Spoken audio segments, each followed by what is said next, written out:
Welcome back to another technical deep dive here in the debug zone. Today we're tackling a big question and breaking it down with insights from other users.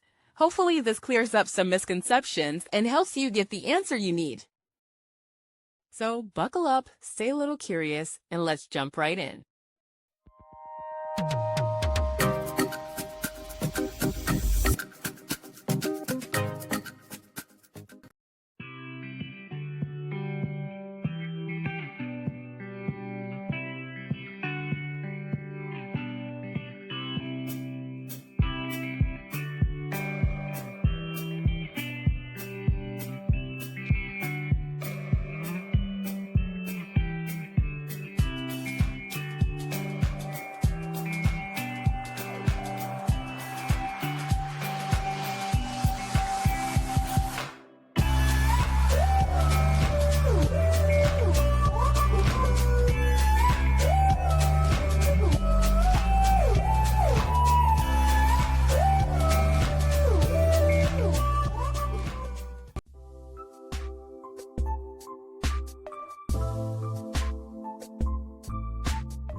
And that's a wrap.